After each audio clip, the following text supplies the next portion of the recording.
adeshima mama jo esa mama kwaba ediba the 6 show so on the 2 television adwada August da toso du ba ko 12 August 2024 nyankopon memene wadum ema yete enkwam ode akyeye na ebeka se yedanase bebre sama wakwaba biom se obi ona ene ni refia na wakane wabone nka yese ye di dwumadie no ahye so a ne sa mechia obebre na de bia mekase sa dwumadie wedie no kram kuto na yeka esane se ye di ebuo mapa na edima mo a mo pebre na mo hwe muni wa yenso yeni ho edotim san ma wakwa babiom mo de hye the flag bearer na ene meti adwam bechinchim na se bebise bisa questions kakra efa de be ho nsem no edoso nsem no se ne ade bia yeka no na wotwe etwa mu yi de bebre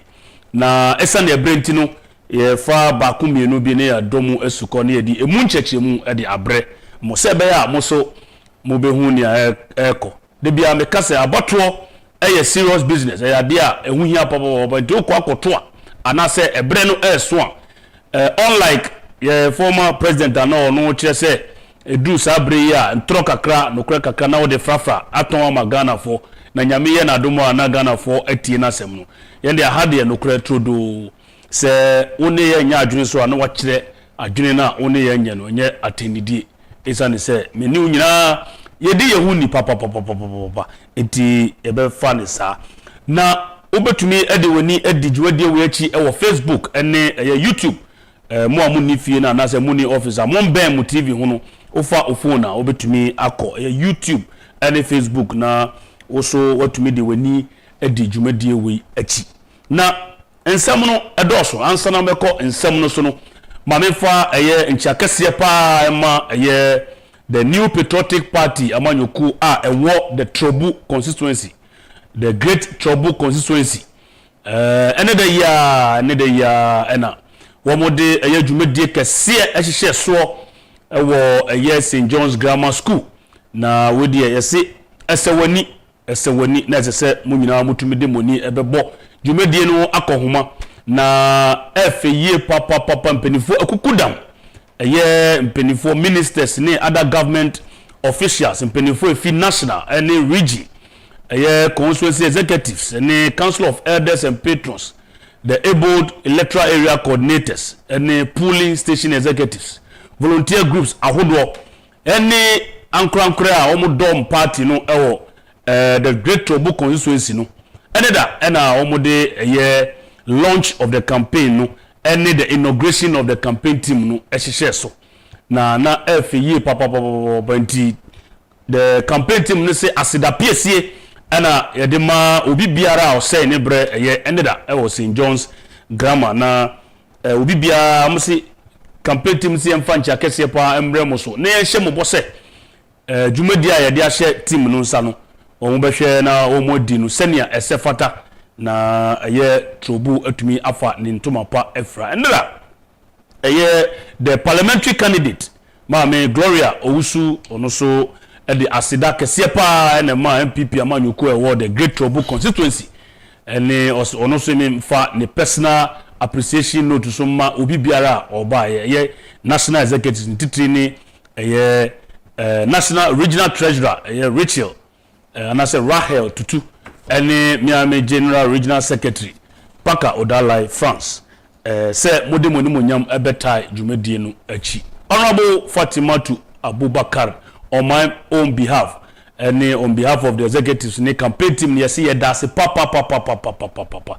nyame ehia bebre se wodi woni monyam ebetai dwumadie no achi ema eyefe Honorable Herbert Krapa also nyame ehia bebre ne mombra mo seye na modebedi dwumadie no achi edema ye Jeff Kasim also nyame ehia papa se obaye ka ya late but eja ye bedase papa yo odofo na makanisa no minsa kapanimu kese bi pa ye ba bedi nkomo ba ko bi embre ebemu a ye de ba ko so beka ho enche bia na special prosecutor obi ema me say Kwesi Peter special prosecutor na eye owura lawyer Kisi Agyapong se mobekaya ansana Kisi Agyapong ebeba no na owura onumnyamfo lawyer emrani fo eye Martin Martin Amidu Alimisi and I don't know, I think he has a middle name. Martin Amidu na yenyina yenim na dodo na abɔ ne msamrane eye Kwesi Peter special Kwesi Peter onu fi hono na omapani eto nsafre eye Kisi Agyapong se oye mranimfo ide na omra na onfa ombetoto nyema ewo office of the special prosecutor dodo na fe no OSP na yehwe se ne yebeko na enumwa na assembly beto dwa eye Professor Mills Ghana mampani a wanya ne ba bi ko na bresoton ena yese yesuma nsem no kyese yesuma eye omampani dada sabre no a eye ene John Mahama yesuma ne senko onkoto eye helicopters na Ghana yemfa ni adwuma ena ekopie mu se dream ne ketahise bi ebamu ema senia yeton pre no ye di bitoto so ye di boni bitoto so ema ekosoro eba ye no na yese omampani dada eye John Atamius Evans Atamius o se dabi o hwe senia nyama ne kɔ na esese ye hwehwe nsemnum na senia munyina munim no anche bia na opɛ odane ne ni hwe ban a onka asa akratasefo ehu ebiom na sasemia na ese Ghana ye kan ne yeja na eye UK court court a ewo United Kingdom and United States of America sa Airbus SE sagai ebae ama ekoto odwa no na yabobo eye nkrofobia ona omowo aban mu wo abra na John Mahama eye omampani no yabobo din yese ne ebetwa mu kra Ghana fo nyina na eda obia ano eye government official 1 na ye huhu ebi pointing fingers at various personalities including your mampani John Dramani Mahama say onu and oye government official 1 because this say ye ka aban ni oye odikan a eye nanado danko akufo-addo enti ekoba ye say court no refer to oniku a dwirimu no ene ketahye no efa ne nsase na o describe say oye government official 1 na dodo na adwen ye omo say omampani dada John Dramani Mahama na se mo bekaya asem no beto odwa no omampani dada John Dramani Mahama ekeka nsem bebre fa ho se obi kura na dwen beye ne se government official 1 no production se story no ewo ho amofo nto so mami ba bi o mo se obi a o se describing me as government official 1 is what they say masumu o me kotuno o se is stupidity ena Mahama kachire former special prosecutor Martin Amidu say Martin Amidu ema yeti asese olode ohwe nkratem na se petekromu a ohun se government official 1 no ye mampani dada John Mahama ena John Mahama ekase se Amidu ebeka se ono no ye John government official 1 no na jese ni trimu ekan kakra se minim ze stupidity nsa na ewo twimo we November 4th 2020 era special prosecutor ede etudwa na ode tudwa no wie no Ghana for ekyere wo madwene na kyese sa story we kyese John Mahama person kyese enye ono ne government official 1 no say be that right say obe reject it because o say Martin Amidu or stupid say obeka say ono John Mahama no ene government official 1 ena eno ekoda na say ya na omampani ede asem no sue the new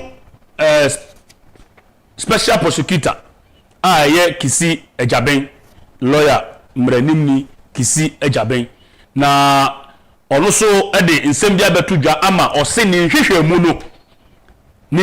no ya mampani dada John Mahama ene government official 1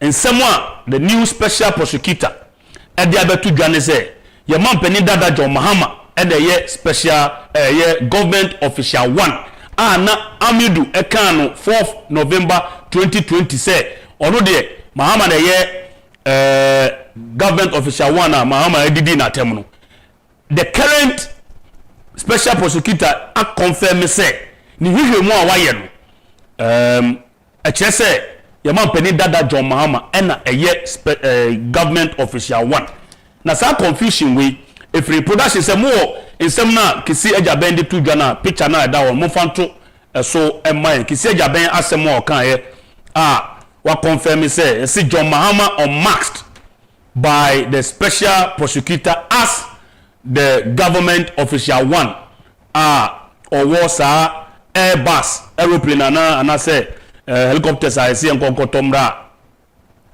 ho dream ne ketache say ye de doro for ye man penny dada John Dramani man until John Mahama unmasked by and I just say OSP no amayati ase say ye man penny dada John Mahama ena sa government official one na amidu eka as far back as 2020 no Airbus scandal na me mom nka yes sa Airbus scandal yi eyade a atene ewiase afan nyina eyade a atene ewiase afan nyina na ye bo amanman enum omumpanifo ekoje bribe na je say corruption and ye bo Ghana eye edin ewom na de ferie pa ene bre wo man Ghana nenso obeye ne den nti asem ne kopie e wo court no ene ma ye hu se na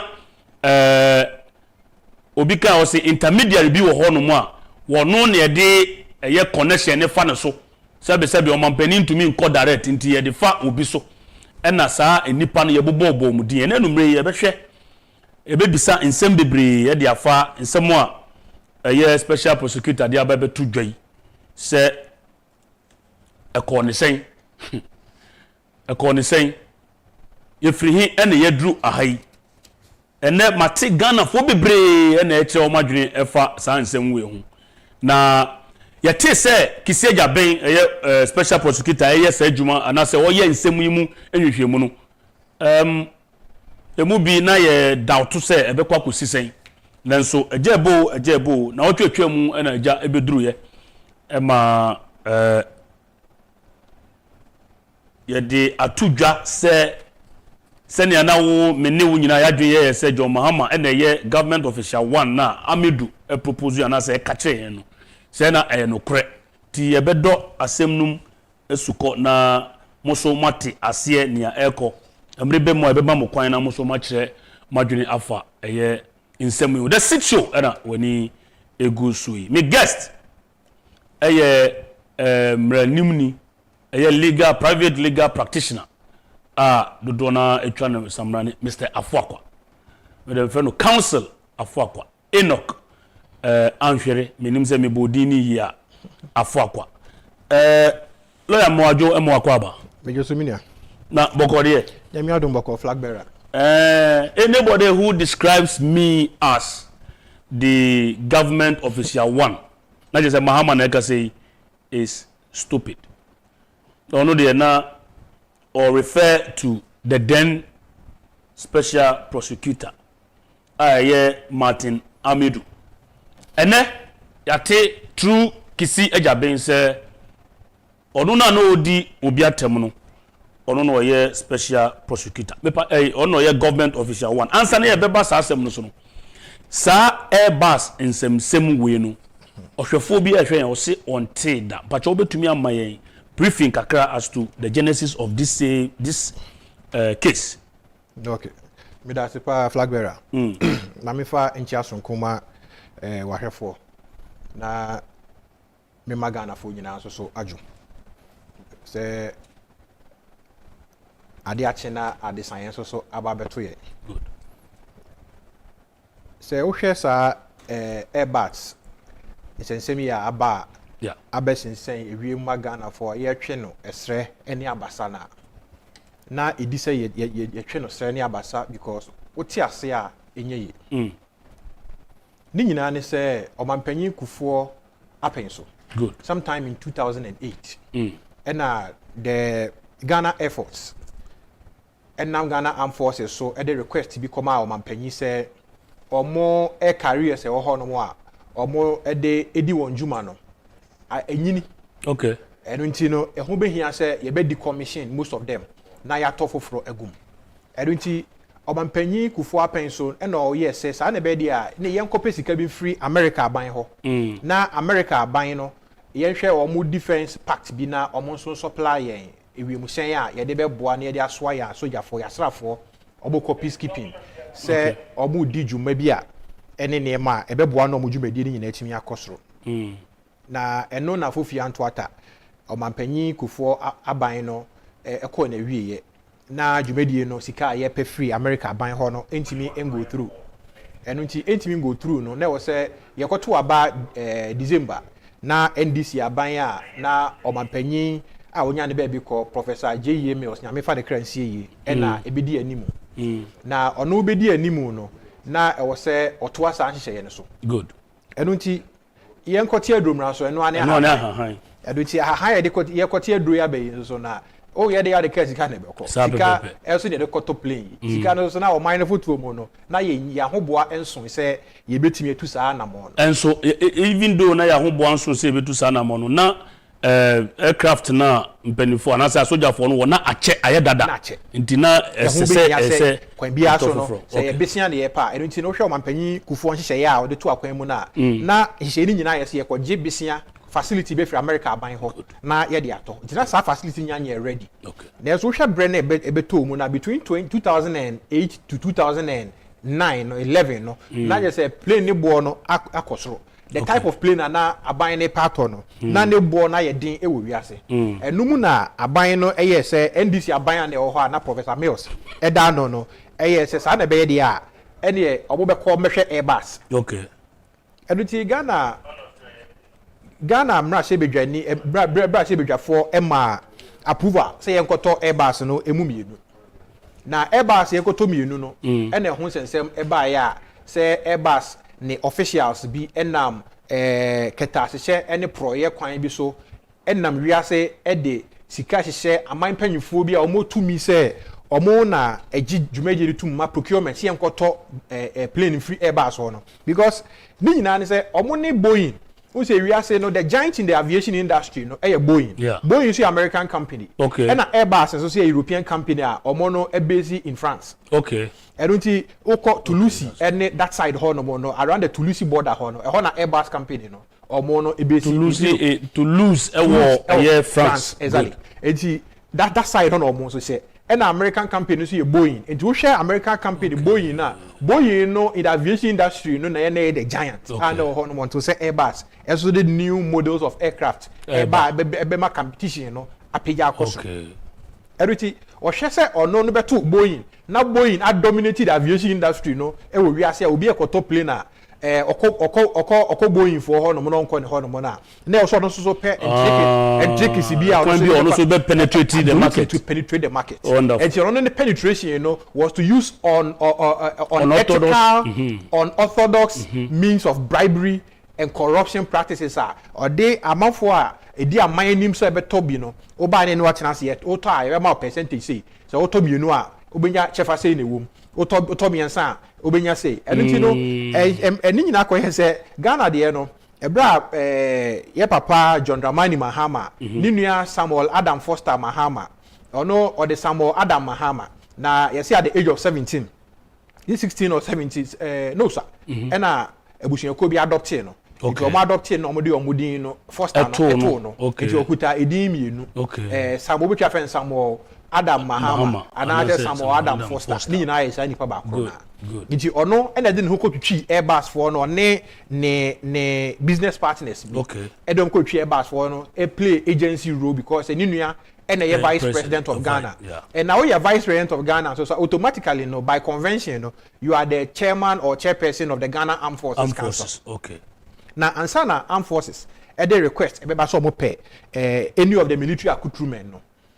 military arsenals no you say omo free be technical paper the technical paper no be chere niema omo hia then I be call through the process the technical committee be tena se no ma hwehwem then through that no all the people the commanders omo ewo mu nyina be tena sa meeting nim no ma hwehwem no mo invite company a ono no ene betimi a supply omo those accoutrements no sa company no so e de ni proposal se ne niema ba ono so be ye presentations e chere the mfidie owo ene ahwode asan mfidie ne niema specifications ene nyina na approvals ne ba omoji tuma omo so afode to the Ministry of Defense Ministry of Defense so they are called cabinet for approval na cabinet so eji tuma then ya forward they called the Ministry of Finance na fe no contract no ma sign na jumedie court for the supply of the military accoutrement.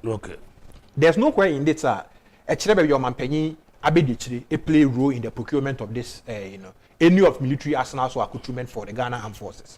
Yen hye so Erunti say omanpanyin abedichire no in our Public Procurement Act as amended at 663 no emfa baby provision bi enu ho no ma ya designate ama the Vice President of Ghana say ono no there because oyo omanpanyin abedichire nti no say asojafo a police fo there assembly so say ministry so omo ko to bibia na on di animu ekodi ano because we expecting say ye di ade and ye bargaining for public services or public goods. Mpacho ho no sign kan ho bi mantia o manpenya be di chire bia ni ho no mo a emramu no o ya ma no emra hye no ana emra ma no say ya management say asojafo anasrafo ana police for fire service for ana obi bia no ehia say ye to enema a odidi wonjuma ma wo mo a eyo mampenya be di chire no ene di animu ekodi sa nema na no enye na juma no all right, that's what I wanted to.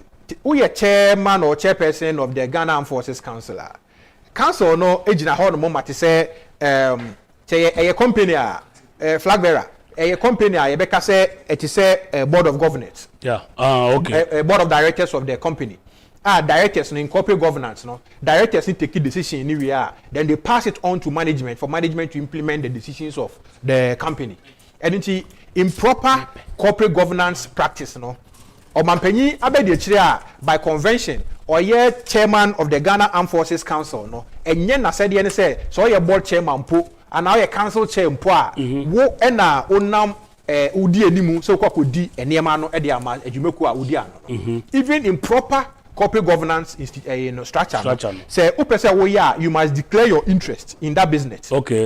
Say ampa me pese minua agent ema company bi edunti no minua no be pese oba be di anim no waboan me akoto saa ne ma no esan say minua no be boan am akoto saa ne ma nti no saa meeting na ye to discuss this matter no because of interest am wo based on minua familiar relationship amene wo any blood relationship nti no my recuse ma twe me ho afiri na mo nto aso de mo be dwen ho akosi biara say mo de be masa company ne de a ene me mo mate ase from the start of the discussion say minua agent with that company and of that company I don't say mo say minua aginem na odi ano baba ye masa company na enye say me position ne say me ye chairman or chairperson of the council nti and na me use me influence they are connecting my minua business so that they obenya free mu no mene no akwakoche. Okay, so it means that per proper management practice no say corporate governance structure or practice no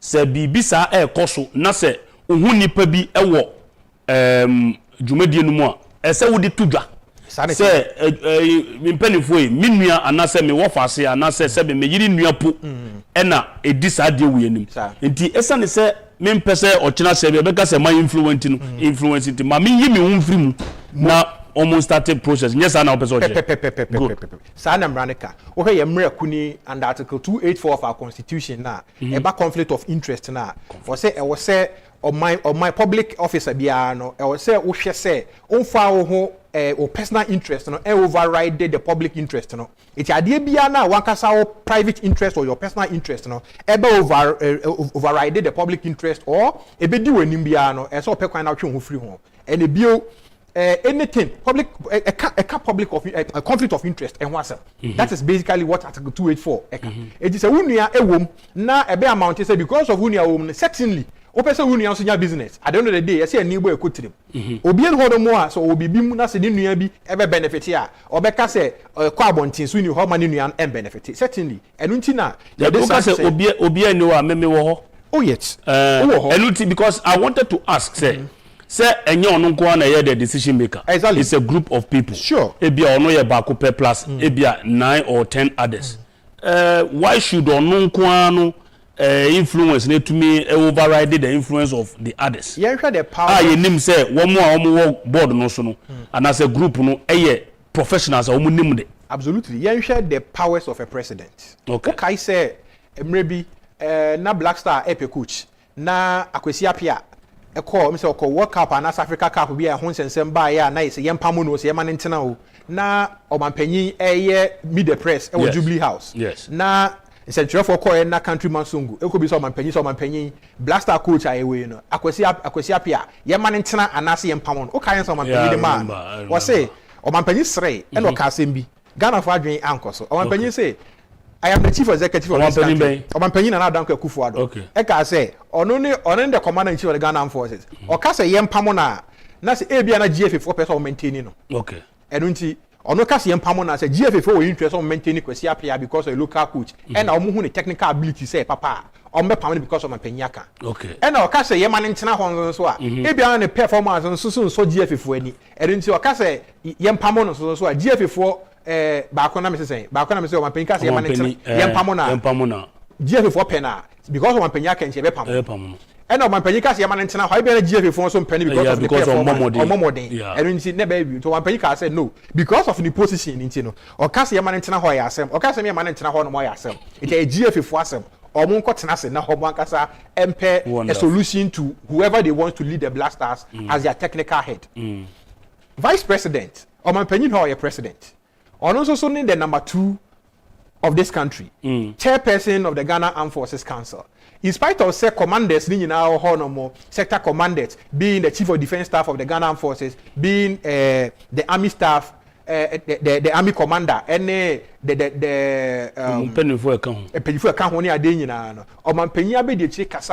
because of the position okuta ewo mining as a vice president. Good. And until now, no sooner. Ena ebe one time ram intermediary in this business ebe den so bet me object to the omampanyin be de chire ebeka and nti say omampanyin be de chire so we say one we obetumi amai o rank wo kwa no exactly you betwa kase you free hall and military no so we hear say even you heard the to dampare na anu ya police officers commissioners bi a omko share parliament say tin say be course ho e bi penny position ni ade and then people are lobbying for appointment and nti so we be na say so at the appointing authority ni a e dey no be yo and one say retirement na go from so no camera and who can we here enye because a command and control certainly now so manpanyi disclosing the interest ni nua interest in this transaction why disclose the actually nyina say in terms of fair and standard corporate governance procedures was breached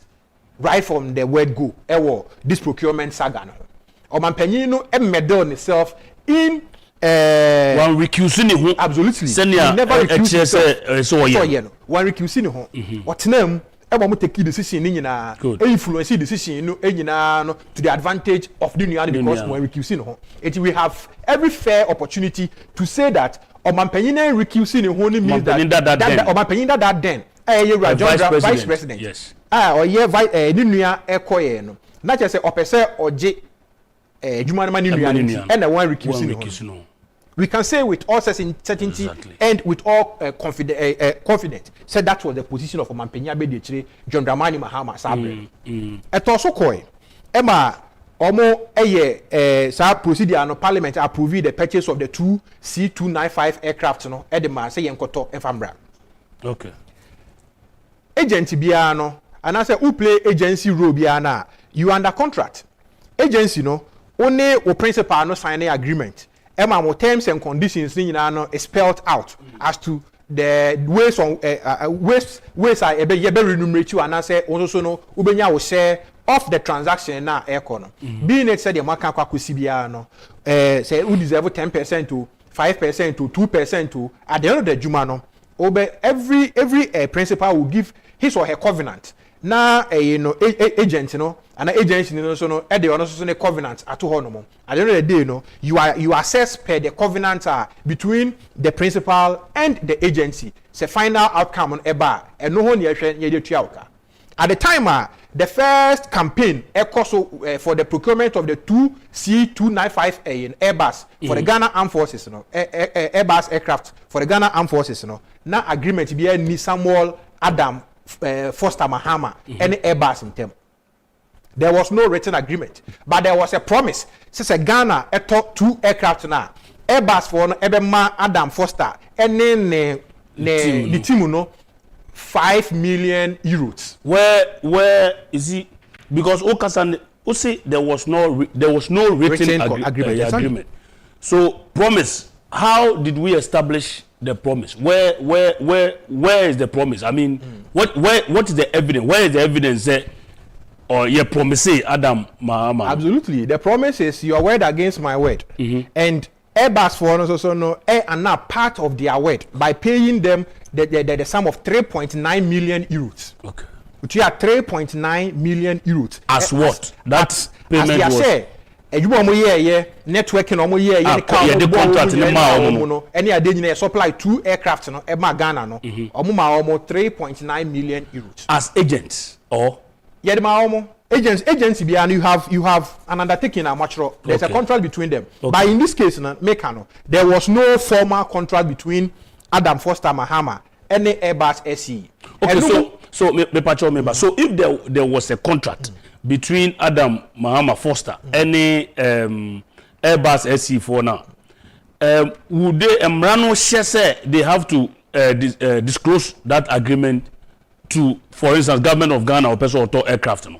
Yeah, you can if you are desirous of knowing the agency or any person who deal and that person who the familiar relationship exists here. Ethically, you can request for due diligence report in because there are some companies in Ghana even register as a vendor in their system or also require say update or the details of your suppliers. Any idea about say they be say one good or more your free be operations management. And in managing their operations, they want to be sure say at the end of the day, your promise to supply them or your promise to perform a certain service to them within a specific period of time. Once and young kwana will perform that service wholly with the help of others want to know say the others that you are talking about have capacity a be boa man so at the end of the day time or the be man so wetin mean so now part of the bargain na ma so no performance or person performing a different company or entity or institution or no so wetin ana emfa breaches be ember the most multinational companies requires the supply of agents and third-party suppliers and all the people in the value chain into their system to know them, not to interact with them, but to know them and assess their performance before they award contracts of that nature. Wonderful. And Adam Foster henya contract. And no more Ghana on intermediary 5. We say in the report, if we say countries are or more investigating Airbus here. Airbus, three countries, France, UK and the US and investigate this matter Airbus SE bribery scandal. I am so am I fine almost to the tune of 3.9 billion euros. And dollars 3.9 billion euros. Any sanction I 3.9 billion euros. Net year for you say we any matter Airbus cotton home man so our court. Eko see any this and Tanzania na say this conviction pan can say this or share to on so okay Airbus na nkasa na G2 mu say ampa kwadu amode boy en say ye nam kwati kwan so etuetua sika de ketasese ne project kwan so ene na aman ne aman panyimfo so na ye ton yen aeroplanes and I say yen aircraft no ema aman ye ne omo edigwa aman no ebi about 13 countries Sri Lanka, Suriname, Ghana and a whole lot of countries are na ekasa Malaysia no nyina no ekasa countries are omo ne omo edigwa sa ne ma we say no e course na Airbus company bia no eba te say netu netu TV ha say ya ye wo hai na say me be ka bibi sisi ya because of my corporate image nti no wo be ka say me ntwensan anya san so ma ntwensan ya wo be ma otiefo nyina ehu say asem na ka no free sa asem na wo kan ya no de mo ye na ya na kire sen because of my corporate brand and my corporate image yeah mo bo mo image ho ban because corporate image no asset exactly asset say mo ye mo accounting mo auditing purpose na ade a mo value mo corporate image ni sa na ma nyina no as part of mo asset because say mo image rights no ma enhance mo can say mo marketing mo brand ni mo nema ma mo adverts bo ni ade nyina cost because mo reputation and that reputation no ma nipa ni mu didwa onsuro so ati ase ma mo kosoro enti obobo bi a amafo are willing to pay because they know the brand na too. Any Kencity Media say a big brand how mudu omo ni di omo ka bia no papa. Enu nti Airbus for because of omo corporate image nti no ebra ye de kwado no ball omo US, France, any UK no. Omo ko ya no mo say jeje oti adwom. Ye ne mo emetwetwe. Ye gi anfum so nyina atum. Teso omo anya argument bi. Omo ankotwe. Cause onim say odi for omo ankotwe. Ene se Ghana 40 ase. Oman kotwe na oman kotwe na omoji omofum so tu mu no say omoko what you call in Ghana ye jurisdiction na say Ghana ye mremu ye fe no plea bargain under the Court Act no okay section 30 of the Court Act no ma ho kwan say wo ye udi boni bi na say esiketua boni ene sa na ema na say otimiji ofum so tu mu ye convict you on your own guilty plea na fe no ya ma ho kwan say tua say sika no e wo wan kan tim say am be ye no ene attorney general prosecutors ne be ye no na court ne adopt sa mo agreement no as the decision of the court okay but what you say okay does it have any effect on the damage and be bo say wa ujitum say me pese me say court ne bre mejitum exactly would the judge or the judges no or the jury no decide so what can occur and I say one say embrent e bi anke amount 10 years na so because of nya why into amount 5 absolutely does it happen emra no ma ho kwan say e bi a minimum sentence no your crime bi a ne punishment crime bi o ho no ma boni bi o ho no ma the punishment e will range e bi o ma say bi abosumi sia ekosi mfie mienu e don't think say one say court na daje na wan twetwe na wan kasa wa show remorse any ade no yetimi gina so ema bi a say nka judge na dwen say obema 2 years I'm Raman ko we a punish show from 6 months to 2 years na o ja ka say ne ya wada na di kurenti no o ma 1 year okay pato what you say okay Ghana ha bi asida o hwe the Republic versus Atu Asian is it na bank bempo Capital Bank Republic versus Atu Asian na Atu Asian ko plea bargain Emma court no any attorney general yen hise all them sisi oh okay yen hise sense hise no I fancy one man special prison so far but minim say bia won sa woman nan say owo ankafo anan so e tia na numeri so hwe ya oko plea bargain and oko yen hise ye man kwan na ontua first time I think so ontua about 10 million na bosumi bi so san ko tua bi ni ade no breach that agreement no and no na ma san call back to court no a sentence no man custodial sentence okay eti atuesi ko plea bargain IBC Ghana ha na moda said the Airbus eco plea bargain na ye finally almost to the tune of 3.8 billion euros scan super Ghana frontier say and the Ghana call IMF ye call IMF no o mai ni nyina ye call $3 billion $3 billion IMF edi say sika no e mai infie miensa na between now and 2026 between last year and 2026 you enter into IMF program and until a 3-year program. But we know sanction I Airbus no, was the biggest or the biggest sanction in the world at that time. 3.8 billion in 2020. 3.9 billion euros.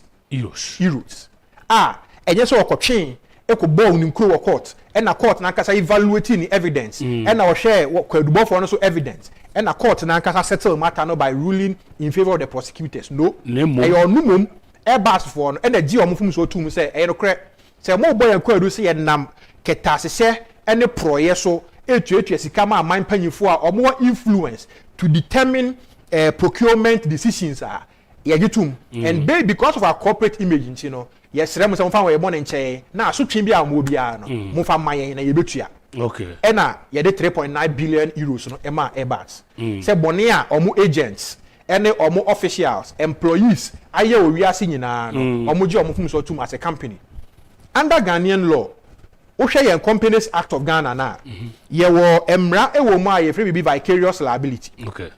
Under the vicarious liability no employer's liability say ufo obi adwumam na okofa eka bi ba na say okofa how bi ba employer no eka eda wa ofa na adwuma no eda wo so because in the line of duty and okobo sa aka no nko ade a then it is a vicarious liability on behalf of the company. Okay. Company nika enye sa employee no eka. Okay. And she a free company no eho. Okay. And nti ono no although say no stand criminal prosecution and not Airbus agent for corruption and corruption related offenses any bribery is any man no a vicarious or not making admission to admit the offenses of the employees the assigns the agents around the world or makoye sa any man enyina. And the reason is that almost at the time no na Airbus any share or mo check it or mo officials and no to avoid this conflict and conflict related offenses any sa any man.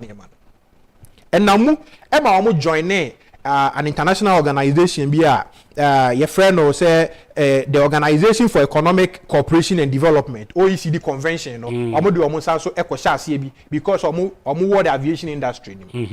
Now Organization for Economic Cooperation and Development convention ni so nyina ne say combat bribery and corruption offenses within foreign officials around the world.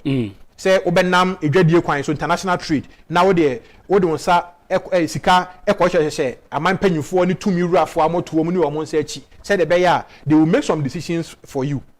And because of the stiff competition between Boeing money the other aviation industry other aviation competitors ehun say some amfa sa convention ni ade amba the ebi mu no ade ani omo business nyina na ebegu and you say obey a player in the aviation industry there also now signing on to that convention. Okay. Airbus for signing on to this convention because of the arising out of the exactly say na enema no mo yere na ewiase na ani bie. Okay. Competitors no ehun say enkofo yi model bi omo dey abeto form no there within the space of about 2 years other aviation competitors entimi make sales around the world papa bia all the sales ni nyane directed to one side but omo investigation omo hu ni say Airbus SE for there omo de sika boto de nam e na omo nam omo agent so omo no sign agreement ni ya che say korewura mu bra it omo pay influential people omo no familiar relationship with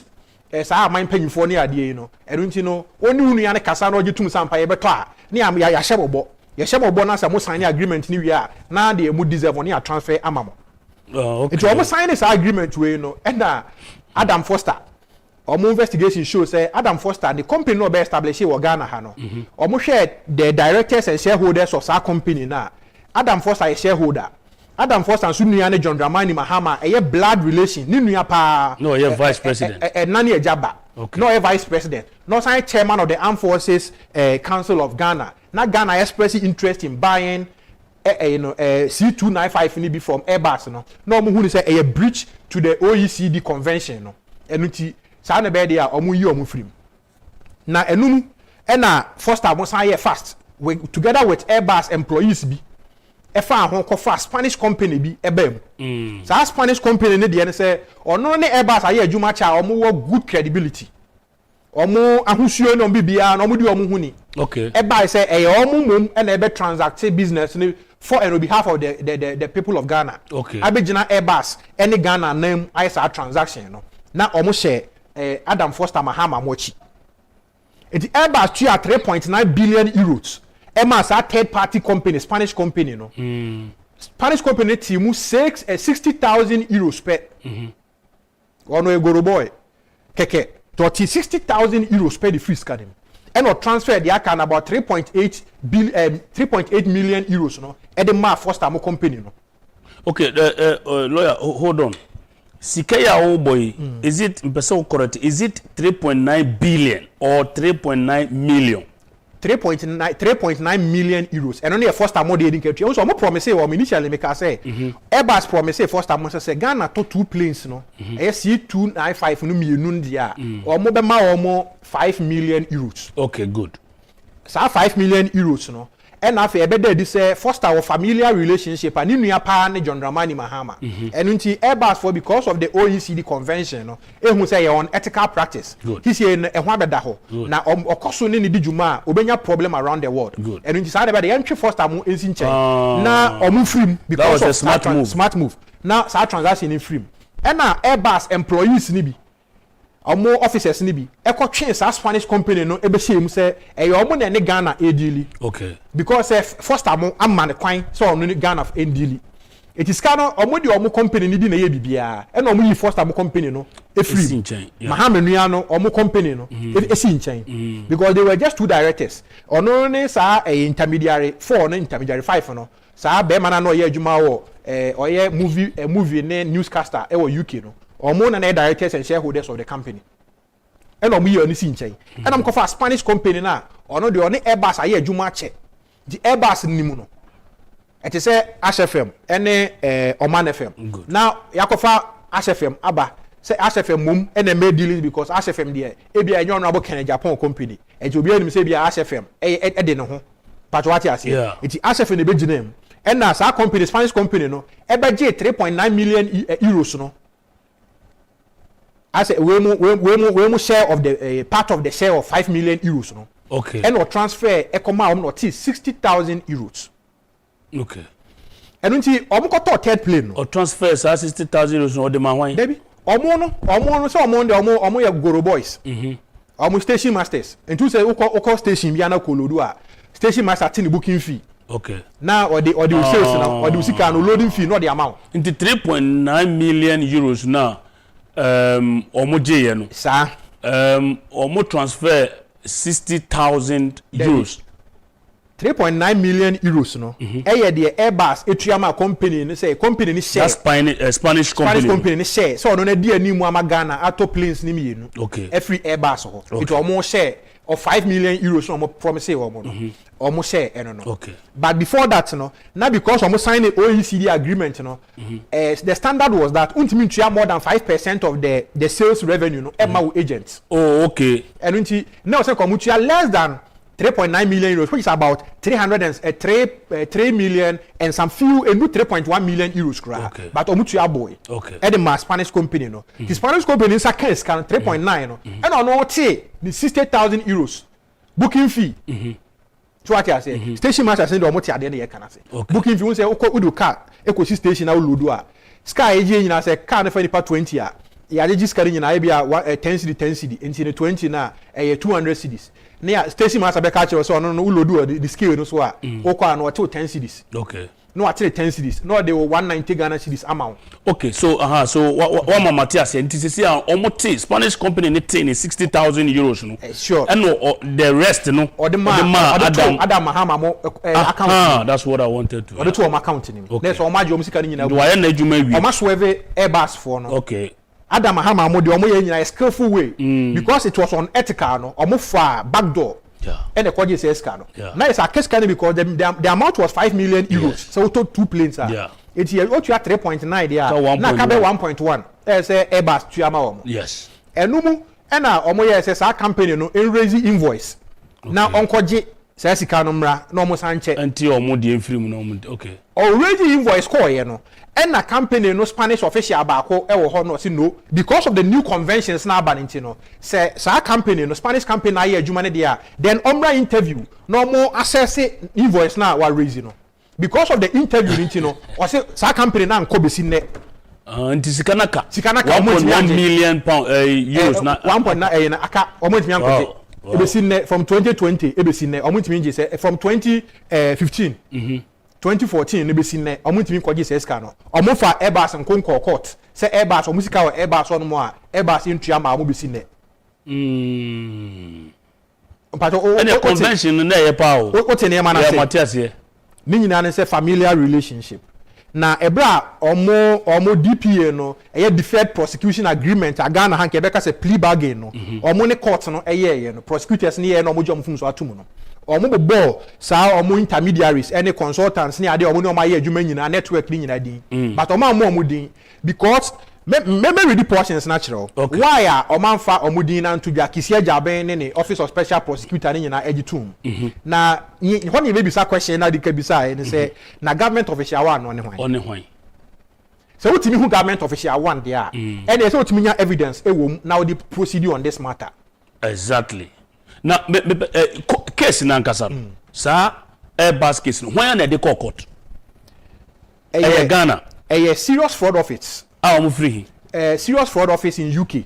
Okay. And US. Okay. US for almost also at the court. And okay. France.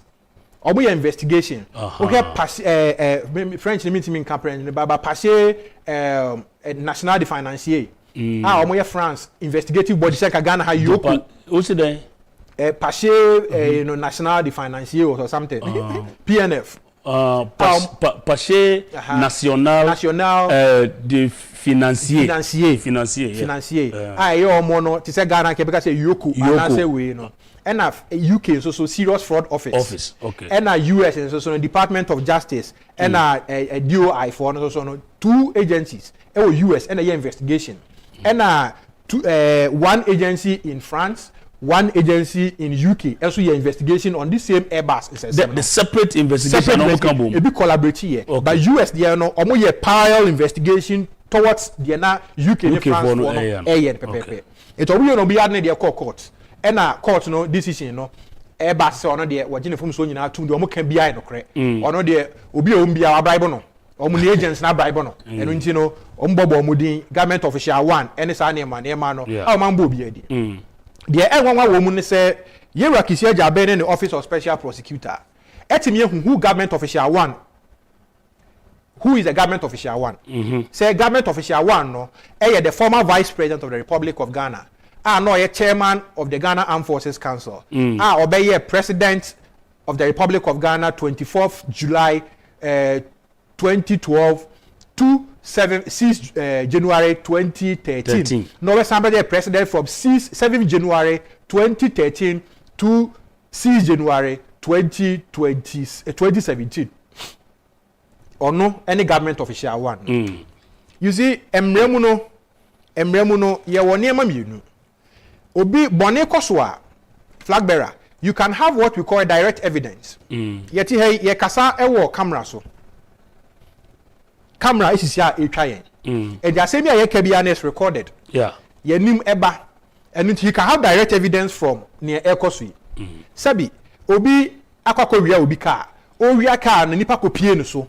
And until you who near some power the key same was packing can and go to Akonano. Mantemo for the boatry at to barrier. So what you say. And I can't what you have a car and journey. Or yes, we see a journey and almost chain. So it was a direct evidence. What could ta when ya evidence and direct the end say see okay why na kwaje bribe or say on the ever camera see so on the bribe you see that why na kwaje bribe or so or my bribe no be receipt no man receipt some pamaje bribe of 3 million 5 million euros and in terms of bribery and corruption no sabi it is say adwamanbo and now say oba okunu and abema okunu ofa na yirechi and ofa ni kunachi you look at the circumstances and ultimately judge ampa ye hu ni say ababa wan so na obehye flag bearer edem oba honum odd hours or kwa ohwe bonkum hwe nifa na odi afa sum honum ye dum light and sana we pia fa abonten ho akọ hu kwan afa so opie na susuye ne kire say bibi eden ewom ukobokokọ kwa opie na ntoma ebonimu eno kire wo say baby owo no bibi eden ekoso ene sa na ema no so the circumstances surrounding the issues no etimi ma utimi come to a conclusion say bone akoso na bone na akoso no adwamamo na ekoso wo hono no and you can establish that through circumstantial evidence. Okay. Direct evidence say the catch say nipa ni ko wi aka no matemofo no hu ye no say nye brakofi na expack the car no mo say car ni tu ye omo buku betu kwam e ma nipa no hu say alarm ebulo no o si adwane ye yere no e che no direct evidence a ukoboko edu betu di anya akoboko edu enunti say we report na report no under paragraph 5.86 no e kan pepe say UK court no e kire de ntia government official 1 and omo use intermediary 4 intermediary 5 and so sa titles ni nyina omo reason back and say there are some human rights violations in some jurisdictions corruption no carry death penalty. Amai ni bi ho no mo a ye ka se keta se ne proya na se e bon wo ho a amai bi se China ye the corruption allegation to CCA ya wo yo mampanyi wo ye hwan kura na ye bekum. Okay. Corruption no carry death penalty. It will almost say because of fair trial and human rights violation issues across other jurisdictions, any near mania bebinti and cloning the identities of these people. Watch him. A bill, say, Osha Omanpenyi Biana, Omanpenyi Bia or immunity against criminal prosecutions around the world. Okay. Okay, is it Kasogi? Okay, Kasogi case now. Ye kun obi ewo Saudi Arabia embassy enim Hokura embassy ha wamba. Na man for US for say because of international diplomacy intimi person me body. No so say o man be crown prince and the this abone no. But because of your crown prince intino or immunity against criminal prosecution and when you intimi anche no an hauling before the US court because of the status immunity against criminal prosecution. Sa na Ghana man panyi abedi akire ya ambassadors and your diplomats no e wo immunity as far as some of these matters no are concerned. And when say Bonibia koso no say Bonibia koso na so say Ghana man panyi abedi akire a untimi fani din entuja because untimi fani kogina court a emane MBA the defense there then if I didn't to abontin because onya opportunity to defend himself. It's an ema won say nyina no and the course wa ema o man fa omudi antuja omudi clone names identities and ema o intermediary so US for also FR consultant 4 consultant 5 and those things no I course so US there na government official one no omo so another way no omo so e de frɛ no so I can say and the an ema nyina e course okay lawyer me say I think say e hono there one man is education power or the reason tia omo the massa names no because na question do na ibisa say adentina say oyina mwako won ka say oyina mwako na so that is a very clever education ma menji abo afọ nkra to sima na yembra back.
Adofo misamo akwa babium the sit show so na wani egusu ye education efa Airbus nsem ketashi se any dream ekoso a ye mampeni dada John Mahama ya bonidi ewom se government official 1 or ye hwan government official 1 or ye hwan no ya bonidi se ono ye former president John Mahama ene government official 1 na nsem no de em say it will call for another day because a dozen questions and person bisa lawyer no a dozen pa ba lawyer ye ko ye nimu no afi na ye ba the issue na because sure.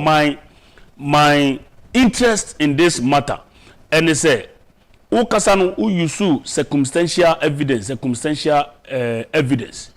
and or determine say your mampeni dada John Mahama and ye the government official 1. Now, my kind session ni be na me ngina so fam bisa o question. Sure. We hear session 4.29 na ewo OSP ni report no dey buy na. O say Airbus use consultant 4 ni hwan? Samuel Adam Mahama for. Okay, send now see US 4 use consultant 4. Okay. Or also intermediary 4 no. Okay. So intermediary 5. So Airbus used consultant 4 as a conduit for messages intended for individual 1. Individual 1 na government official 1. Ye who no ye man Benindada John Mahama. Sure. Or see the individual was labeled government official 1 in the UK court deferred judgment. Now, let's note the following. According to the findings from both the UK and US courts, no, consultant 4 brother of government official 1 had no written contract with Airbus SE.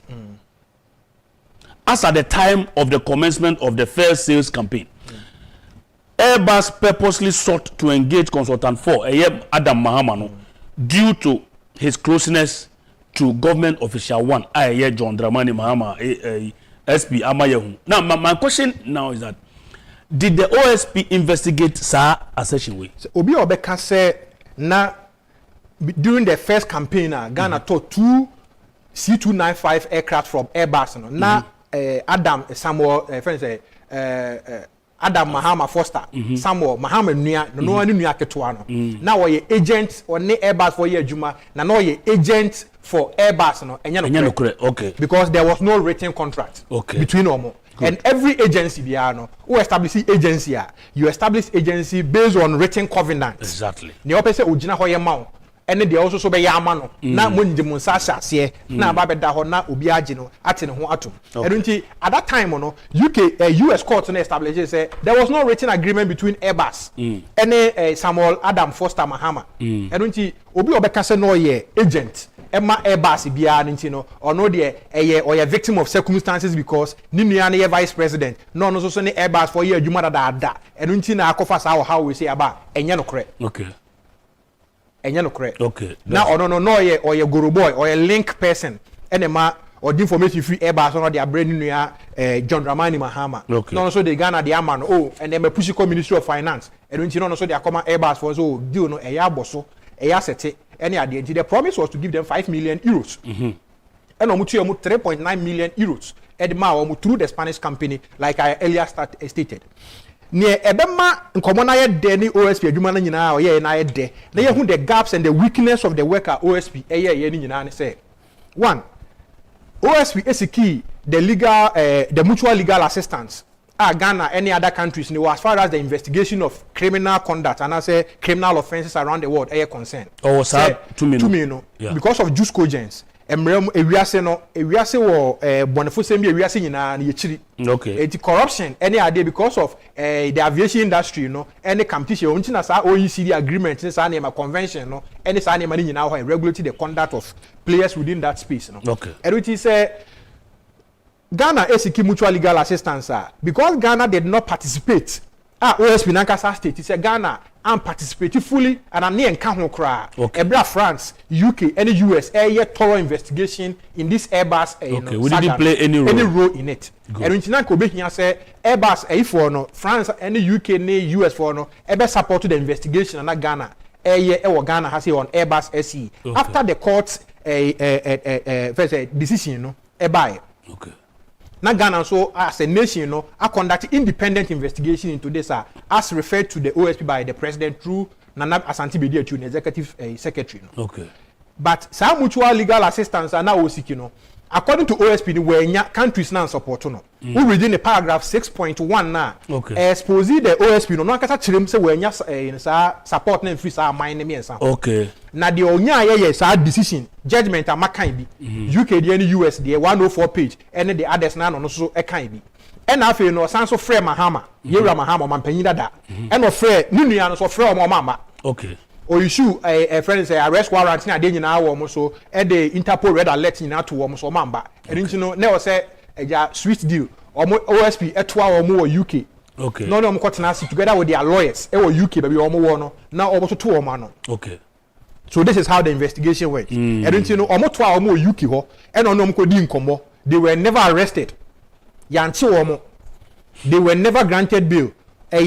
An opportunity so about you say makoje bribe we say nya no kre yenyi we me say no an or dey and report no together with the decision na DPA agreement na Airbus for ne court no UK ni US court no no and one of the investigation no it is already 6.1 na OSP ne ka say or no it is not a lack of industry in law see it is not you have demonstrated industry it means why is here adwumaden what say nimdie exactly why adwumaso exactly it is a court to bo abaso na say judge and council you have demonstrated industry not just say what perform creditable what adwuma pa it OSP report no under paragraph 6.1 no ono akasa issue a caveat and a disclaimer say or call for legal mutual assistance say amai me nsane mo ano no we nyamoa afi ni de wo ne me ye nyina kan bi a ya dwen ye han no eno ano no so no e de ye nadwuma eti no so we are confused it is not as different from that of OSP okisia ja mean 6.1 sana e kire no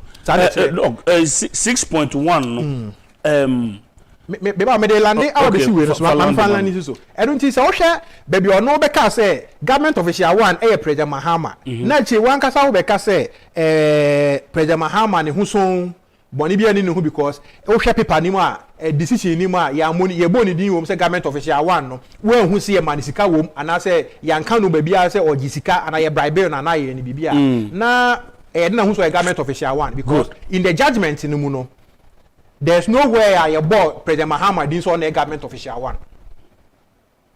Okay, me person say DNT in your own understanding DNT now officer emra OSP etrema UK US and the other countries say ko momwa ni in the Ghana investigation na no ye no why do you think say those countries didn't countries now money because almost so no omo na your investigation arrive at the conclusion they arrived at Airbus what you from so too and omo nim say Ghana is clothed with capacity to do our own investigation and unravel the mystery behind it be wasting the time she say ultimi hu ono no o mine e copy 3 billion from IMF for 3 years 3 years they be a back and forth IMF for baba evaluation assessment no mo koba ni we ni joint press conference ni ade anyway na just for $3 billion na obi actual investigation am investigation or mind be investigation am was sanction a multinational company 3 yes on put a sanction no multinational company no your sanction 3.8 on one agent funds watum am ya boneka 3.9 billion euros now what you want to take advantage so also be an opportunity to be able to convict them and they will accept their guilt like they accepted in other jurisdictions now. Now also what me find your man so money want to plea bargain. Now also bomo now be way off you because you are not serious. And until OSP demonstrate the non-seriousness of our investigations in Ghana. And the man, unim, Martina do ye adwuma bi. Hwe flag bearer. Martina do in between 2019 and 2020 adwuma bi on this same Airbus and 7 ho. Now, ocean the paragraph, ocean May 2024, or then the last episode on Chrubium Ebai. Okay. The last episode, no, and now Obetro Airbus and 7 Wasem Ewa. Okay. A honor only President Mahama's government official one. Former president didn't attempt say yes. Stupidity because government official one. Not just say by inference, not just say OSP stupid say.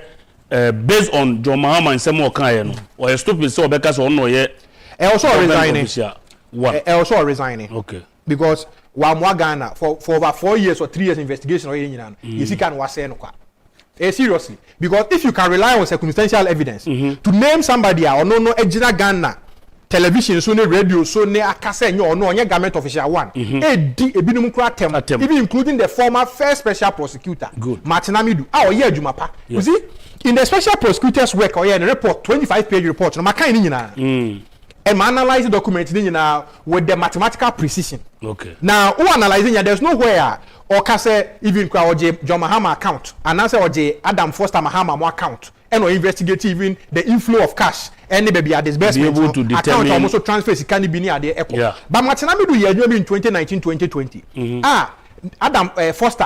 Adam Foster Mahama nua ketwa no oba Ghana ne records or file or airport ne nyina no baby oba Ghana obetena efie a ode ye ne base ne fie o ha na oba Ghana ho no tena ene ne nyina ebo even Abu Sakara Foster the fee be auto government property be auto ya otim ni ade nyina say ho na ni abode oba Ghana wotena ene sa ne nyina no Martin Amidu uncover we nyina no e de ma Inspector Michael Kakaria no investigator on this Airbus saga track your bank statement of Samuel Adam Foster okay any bank account details ni bibia na all your investigation no na Martin Amidu pursue on this investigation because of election 2020 adentra ono state wa ha say because of election 2020 no person or day report me ba bonten no abeka so obi aka say e ono na mo obi lose election okay. Because of the closeness of the election now only according to Martin Amidu because of the electoral cycles any name me na nya because enye election tin appointed as special prosecutor but why you doing anything called deba na Ghana for ehu because of the taxpayers money I dey service that office no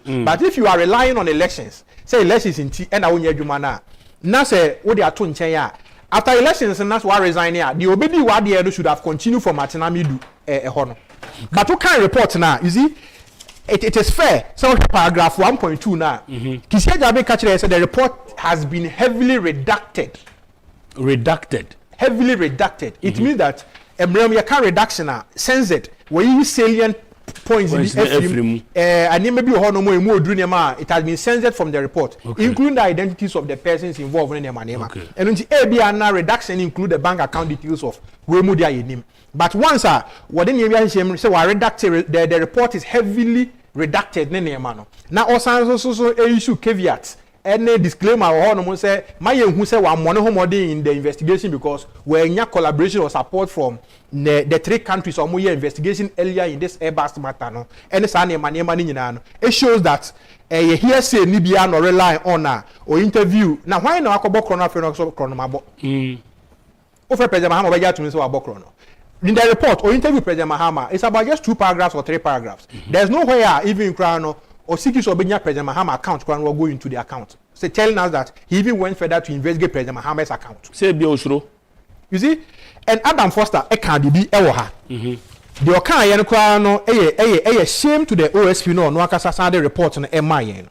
Adam Mahama catch there and say the individual described as intermediary 5 by the UK court and consultant 4 by the US court is known both as Samuel Adam Mahama and Samuel Adam Foster.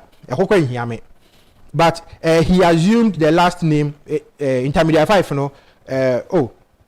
he's a younger brother of he was adopted no let me baby Oka say oye legitimate business with Ghana with 5.28 because he served legitimately as consultant and business partner for Airbus contributing across all its sectors encompassing projects in Ghana. And your Ghana project here no for a Spanish company because of this familiar relationship now against the OECD convention exactly. Airbus for a chain free and because of the blood and familiar relationship with John Dramani Mahama a major decision maker in the procurement of the aircraft for Ghana not a vice president of Ghana and you how can you do a legitimate business then the panel culture say the response is legitimate business with Airbus. Legitimacy goes with documentation. Exactly. Because if you clothe yourself in fraud or fraud vitiates everything, contract, or familiar relationship, yato, watch on What company be able to superimpose? Is that a legitimate business that you are doing with the company? No. It is illegitimate business. No, yes. So OSP cannot report to Ghana. Says Adam Mahama Kachire no, and then to Afa, Mr. said there's no evidence. Meanwhile, no, under paragraph 4.33 to 4.37. Okay, 4.33 to 4.37. That was where the Spanish company came in, or GCCana, no, at 60,000 euros, no, transferred the Kenya 3.something million. As because of this familiar relationship and the illegality, the irregularities are echoes. And so all rely on circumstantial evidence to identify the names of these parties. As John Dramani Mahama for Government Official 1, as Samuel Adam Foster Mahama as intermediary 5, and then the circumstances should tell you said there was some financial malfeasance in this matter. It calls for further investigation to unravel it. And Bonibia and Abenya direct corroborating evidence to prosecute these matters. Or Ghana, in courts, no, at the circumstantial evidence, are prosecuting even crimes in homicide cases. Murder cases in court. And the Republic now succeed. But what I say, yeah. Republic now succeed. Even in murder, open bonia ni proof a day na a murder. To establish so be when they no murder. Because circumstantial evidence, always tell us to use the facts around it. That crime has been committed, and the crime was committed by no other person than this person. Than this person. Based on the circumstances prevailing, it will connect all the dots in the basis. And so who say so who know from the word go no now on the Airbus for the agency contract now obedi anymore then it presupposes that bikwana yewo and now catch and say yeah because initially president for agreement on OSC now planning Airbus near koto okay near koto is it F227 or something from the US.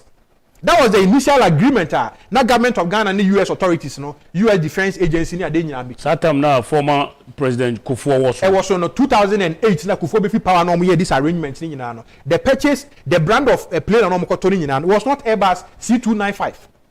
Inti MPP fear ben mo and this buy no Jomama we an opportunity is there. And nunti and ordinary nuan be shame.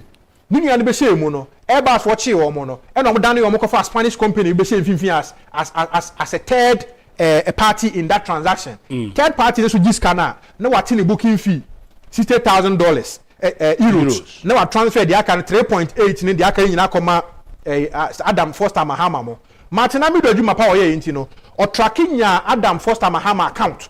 Wouldn't be say anya krono a ene boni na wo mutiri mu a sa Spanish company na no operate o Spain no omo ye company say the headquarters of the company is in Ghana. Enu nyina kisi Agyapong report on the report name but who crime evidence in this to prosecute like seriously. Oh yes. How can a company on the Airbus a year juma over the years so many years before the advent of even Adam Foster Airbus no the headquarters ewo Spain no and then no one in the headquarters were Ghana. Asem sebe. What you say? Yeah. Adena familiar relationship muti. Airbus is an ebeda yentimi no nto adwuma no so. Eno nti free because of familiar relationship, because of the OECD convention na yako signing you we don't want to cannot deal with you because of your familiar relationship with a major decision maker in Ghana, the vice president and chairman of the Ghana Armed Forces Council.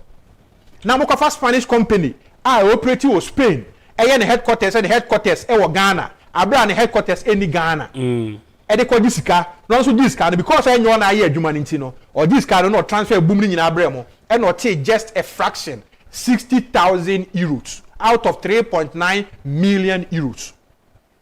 And then the report na some year say na President Mahama and no mushia or London or mushia or Ghana or mushia or Hefani ade nyina no. So he was directly involved in the procurement of these aircraft. Yes. Initially because of the sweet deal nature of this transaction, speaker flag bearer na plane ye goto tu emu ye de no e na President Mahama ma omo ye ne se ento tre preko mfa ba kon kan na cut no enkosoro because ba ko e ma 5 e ma omo 5 million euros there mienu e ma 5 million mienu ma 5 million euros there that means that be 7.5 million euros scan modu But because of the OECD agreement, and now Airbus are signing into, now omuntimi more than 5% of the supply sum, Emma agents, Okay. And even the initial 3.9 million euros, the Kisia Jaben report say it was far in excess of what the agreement under the OECD agreement is stated. But omuntiyama Spanish company now, Adam Force am perform machine. This aboni we say nyina akoso. Omampanyi Mahama enye part of the procurement deal no. Only any role to play in this procurement, but he was the one negotiating on behalf of Ghana as far as the procurement of this air concern. It is not a breach under Article 284. Friend say we wasem. Can't say a more form folly or more personal interest override the private interest. Clearly, once he relied on my position is that, and what all other Ghanaians are saying is that acquire UK for our Mohammedian chiro, acquire US for our Mohammedian chiro, acquire France for our Mohammedian chiro. Now to be fair, and common cost connected dots now who says I deal individual one, any official one. Any one John Mahama, consult intermediary 5, any one consultant 4, no, Adam Foster Mahama, anyway, means that you could have also used this in the surrounding circumstances, to be able to establish that Bonia Koso, na Bonia Koso, no, Yera John Dramani Mahama, ni wafo. But Ghana for GDA say this is an investigative opinion of the Office of the Special Prosecutor, and it can no way exonerate Mr. John Dramani Mahama from corruption and corruption-related offences. Ghana Omampanyi refer special prosecutor because the jurisdiction of the Special Prosecution Office is to investigate matters of corruption and corruption-related offences. Okay. And you know, was out to me in Ghana. CID for was out to me so almost to me investigating Bonnie. Good. And we say a dinner by told there. Now you're in a nimutuma. Now you're Ramahama and Meka said now first work as a government official one. By Nadia. From 8th August, report we buy. Yera Mahama issue official correspondence via either a challenging press release or press conference to challenge the outcome of this investigation report to say on your government official one still. Then they were jetum by way of an admission because of the comfort deal. Say OSPC were any evidence room at the air. Then other investigation arm of agencies of government of the state and so far matter are because of the circumstances surrounding this. It calls for further investigation. I believe say the people of Ghana can secure prosecution out of any because the court in US, the court in UK, and all the rates Airbus for to say omo bribe all these officials are name omo ewomo na say oma jatum am ya bomo 3.9 billion euros there. Then how can you absolve them from criminal liability? How can you absolve them from corruption and corruption-related offences? Ain't me see that because Adam Mahama Foster, Nejumedia Odino was illegitimate. It was illegal. He had no written contract or agreement with Airbus as an agent. 2, when the dealings with Airbus was established or a familiar relationship with the major decision maker, ye on recusing one on free nimuno or san ko share chire e ko fa Spanish company be say mu a omo chiro ko say o ma Spanish company chiro ko san ko 1.9 million euros emra no ye free company so emra no be defend ne invoice no wanko ebesi ne from 2014 to today Scanaka Airbus for no 7 years now what chiro say omo de ko muntu ya balance emra na ye say bra ne be defend and yeah, because we need the consequences of going forward for that money, and into one be now, it shows that money a womb. But also what you say, it shows that money a womb, and until a new concept Ghana for a massa money we etna. Okay. We must demand accountability from our public office holders. So who is going to initiate that? Said the director of CID, ATN, we hear the petition, but some brand is on investigation. Okay. Sometimes they might be proactive. Although say the police requires a petition from any citizen of the land to trigger this investigation, they can also pick it upon themselves and be sure that crime.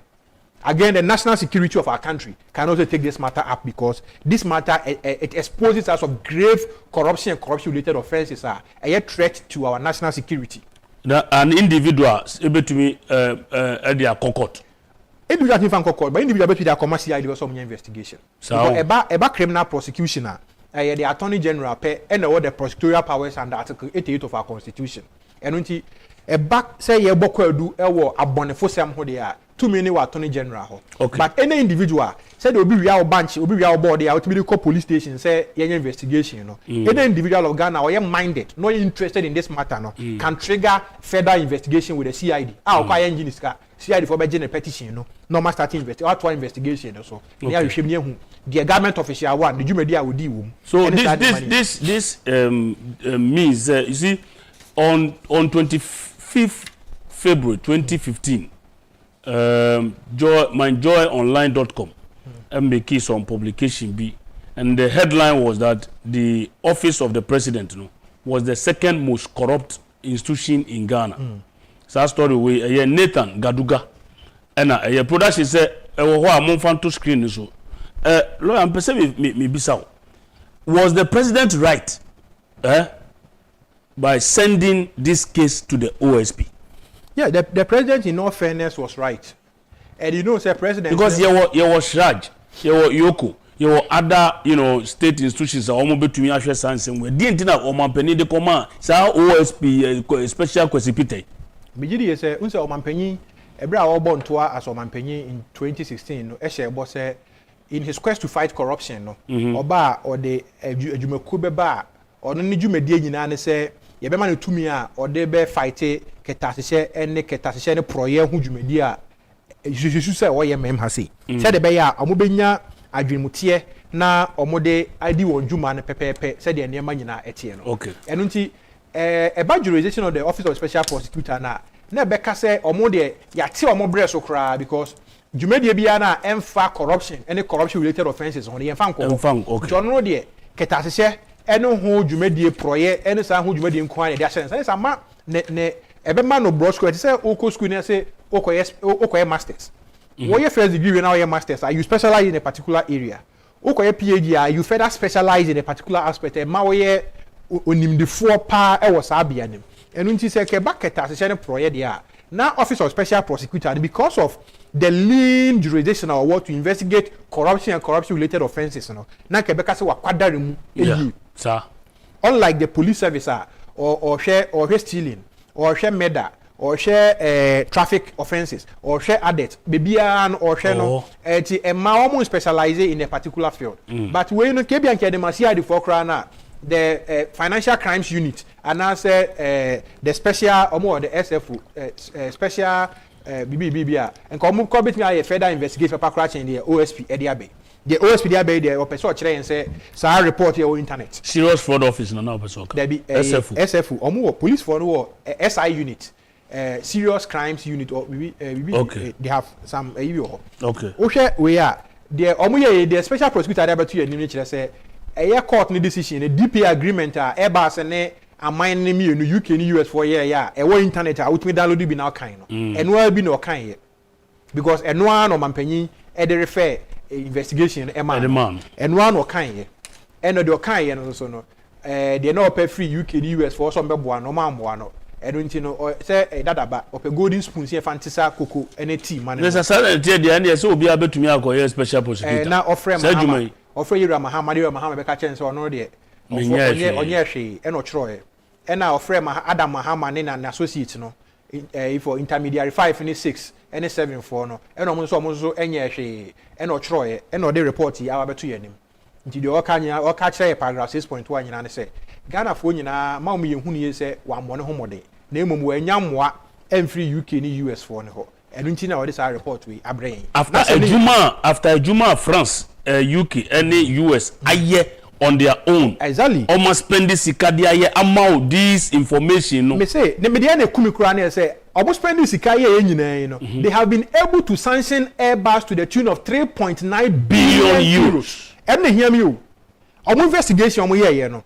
etimi occasion the payment of or a sanction of 3.9 billion euros for this country because Bonibia and Koso I ban saying and a court no etua your friends na menye boni bia that amount of money menye boni bia na mabeja ba peja meja say my boni ntino montwema so yes na atwe wa sika botene de atisese na watua lawyer says sika no e ko hwan ho sa 3.9 billion I said the Ghana wa court na say ya final bia 5,000 the atua into the consolidated fund nti e ko sa mine no futum omutu ya ko UK ni US for ne France for na na court no ntumi nka say court no so abobo government official yi ni ade ko mai kakra fantu efutu me na say you should be magnanimous in your dealing o mra wa o man ni ma fight corruption any actually say o man panyin dada a oye vice president ono ne ya kire say oye intermediary oye government official one oye individual one ya kire me hu say ni nua na odi o mu ntemu no na oni contract be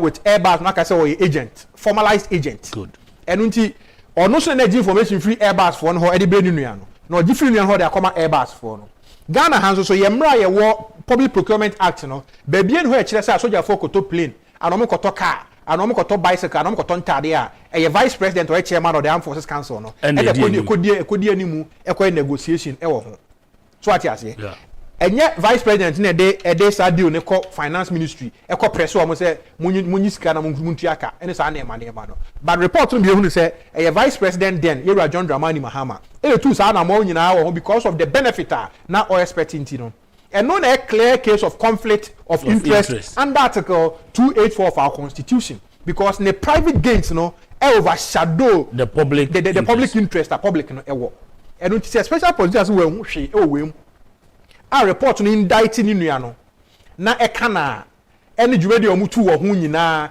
anyhow de ho for wo nyina na onim de s3 wo pa flag bearer uwia na obetu Yera Mahama na aban mu mpanyimfo ofo say aban mu mpanyimfo entwe omo hu free commercial transactions ne commercial communication ono na o tu Ghana fofo say the Mahama din ba mu nyina ye say ni nua ene Adam Foster na the S record say ni nua ni na oye agent ema Airbus kise jabe na ete yi hu o tip Mahama nua no ho asa ba te Mahama ho te ni nua no oye agent dada o play agency role ema Airbus dada ansa na ye de no kra na ye first campaign Airbus so but meanwhile US court investigation ne omo we nyina settle the matter and the DPA settle matter and say he had no formal agency contract with Airbus so Kisi Agyapong as a lawyer me de menye lawyer ni Kisi Agyapong as a lawyer having gone through the very say court case no I want say it is established say Adam Mahama Foster no did not have any agency agreement with Airbus should not have even stated it here. Onim. Anameboa. Onim the or patchere say because of say Airbus for admitting to the guilt or the crimes of the agents, the assigns and the employees, in a vicarious manner. No? Okay. And afforded the opportunity of the UK court, and the US court, to invite the individuals named as individual one, okay. and the consultant 5 and the 4. No, I'm one you or one. And because say a breach of natural justice. Say ya mom kwan won so ambom kruro. Ebia de nka Airbus kwaji tum no. Enka wemo Mahama ne we no be adduce evidence to rebut that to the contrary. Say am pass omo ye genuine transaction emfa efodie bia nkoma Airbus. Okay. But me be some question say Airbus between Airbus and Adams Foster Mahama. Why they lose? Say Airbus say nanim go asi we wiase a. Why they the biggest loser? Airbus. Yes. I don't think Airbus no the biggest loser no. Ekojia tuma kotua e katwetwe die 3.9 billion without knowing say ebia ye frɛ Adam Foster no a o metimi ne nkrata sem bi ne ne area be different na ama wakɔ court free abraham final and I am convinced that's a good question. It Airbus how many lawyers? More lawyers. Airbus lawyers are kukuda.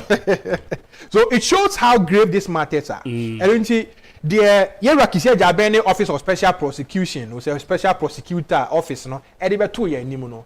What we called hearsay investigation and almost because of the report omonya and almost so no a flag bearer. You say we say now so ya no there be manye e said oji communion was sorry them. Muso oji communion was sorry them ma. If say oji ready Jesus Christ this so Nyankopon ba we o say enokre megidi say ya dey atu onum no waje amen. Sa pepe communion service no call UK ko ye because we serious why issue Interpol red alert. What could arrest warrant from the circuit court Accra? Are you getting it? Why issue international witnesses here through the Ministry of Foreign Affairs? Here when you write few on several counts. Abra why issue a friend say Interpol red alert. Some from Ghana. Now for say why serious say investigation and power. In Quebec sweet deal say for plane free Ghana. akotena omoni lawyer for any more UK outside your jurisdiction who need the force of law. Exactly. Who need the force of law. Because when say Ghana court ain't me issue writ into a different country without seeking leave of the court. Yeah. Because the powers of the Ghanaian courts, they were the four corners of our Ghana. country. And it's ever caught outside the jurisdiction now. You need to seek leave of the court to issue a writ, of which notice of the writ will be served outside the jurisdiction. It is not the writ, but notice of the writ that you are serving outside the jurisdiction. Because when you issue a writ, the command of the Chief Justice, that you are being commanded to appear and show cause why you should not be convicted on the charges they are born. Anyway, it's a command. But you can't command somebody in some jurisdiction. A notice, not the man. But what I say, I don't think within the country, I want the force of law to be able to investigate your matters. No, we say for mama sweet deal. Ma for plane na kotena London. Eno ma kotena say McDonald's so mo kotena here. Eno ma to ma no abetena Ghana. E investigation be na here. Minia investigation be na here. Emo. I don't think yera kisi Agyapong. Ono ana chopper no de Ghana for the paragraph 6.1. Oh, it will be already be an ehunu 6.1. Because the OSP's mutual legal assistance requested from the UK and the US authorities place the OSP in a position no better than any person who read the DPA and the decisions of the UK and the US courts on the Airbus matter. Wow. It placed them no better than many ya kind side decision in her. He said, "Yeah, me know ya kind no. The TNS na OSP so mo kind no so hu no." So what I say. And at the end they say it was not a lack of industry or want of trying on the part of the OSP. And yes, and yes, one year the OSP catch there no. Because when you on the legal mutual assistance or seeking free on and no catch anything no. Name no can in say NDC for bosa. Or say on the paragraph 6.1 because OSP na kasa expose the report and say one year juma papa. At what I say. Yeah. Ebia no obi tie ya. Obi kasa ntina OSP did a report aba na ye guso ye ka ho nsem. The report no de buy no. These are the gaps on one can say jama and say yam feel ye feel gaps ne dia na ye feel in this manner because one Adam Foster Mahama Airbus for no any contract with them no nye agent onye legitimate the agent first place no nye agent yes and when you say ye rakisia jabe a special prosecutor hu boni bia wo mu a I'm sorry ebio Mr. John Dramani Mahama only any role to perform. There's no law a man can say or no negotiate or government procurement. Emma Ghana, no sorry, according to UK, London, now negotiate with Airbus, any Adam Foster Mahama, any Airbus officials here. Almost or Ghana, or didn't come off so, almost sending emails, no more copying it blindly. These are all in the report. But what I say. Okay, lawyer, my member sounds the same way. And sir, report here OSP ni diabetes. Would you say exonerate a former president Mahama and therefore has absolved him from any corruption any corruption related matters? No, it does not. It does not because the report has been other cancer and case. No. You see, or no, that's why I'm running, sir. Or no, so I'm running, sir. Why running, sir? I don't know because Ghana ha a Kuba pet. What can Article 125 or say the judicial authority of this country wants them. Say justice is mandate from the people, and it is administered by the judiciary. So what I say, it is prepare your any wedding in a court in the debate. Say a judicial decision, court and a becker say same way say evidence being about to a good and it depends on the kind of court. Say district court in the Kaya, court challenge your high court. Yeah. Say high court in the Kaya court challenge your court of appeal. Say court of appeal in the Kaya court challenge your Supreme Court. Even Supreme Court now the ordinary bench, the sitting as ordinary bench, we have 5 in the tenants and as on to once here. Which means called judicial review. 7 and 9. Everything so nobody decide the matter finally. As an every. That is the hierarchy of our courts. Now special prosecutor in investigation. No one can say jack gaps we womb. The observation 6.1 on what say on whom say I'm on home day. So what I say on whom a catch there say I'm on home day. And no today pay juma way. No one also say because answer will be 2 of company any amount penny for public officials for. Say my president and vice president and show free commercial negotiation any commercial communication who look at that no one who familiar relationship because Adam Foster ye Mahama the blood brother ni aketwa na oye agent ma Airbus nti ene koba ya meanwhile so no onye agent ma Airbus as far as the transaction the campaign between Airbus and Ghana consent etie for insurance onye agent and he never played any agency role, legitimate agency role in the campaign to purchase 2 or 3 C295 for and on behalf of the armed forces of the people of Ghana. He wasn't because there's no written contract. Airbus workers say because of the familiar relationship, you know, on China because of the convention, the OECD convention, any at the end. The special prosecutor 18 country and say now or your agent. Emma Airbus, and because in India and an vice president, and a chairman of the Armed Forces Council. Then India also no, and then hook for a transaction in Nimuti, Edema Ghana for a Guinea say yes. Ketase any project name one of the way who be as our woman. It exposes the entire reporter here at Kisia Jabe at the Ebetubian. Now we're good Ghana so anymore say, we are say Amina, including US, especially US, France and UK. Or my thorough investigation. Investigation. I was now Omono secure a judgment on a mutual agreement between Airbus and Omo to the tune of 3.9 billion euros. No, on best Ghana. Sir. Oh yes. Omo was a your number. Ghana pa. Oh, Omo was your number. But I did that whole say. Flagera, I need that whole say.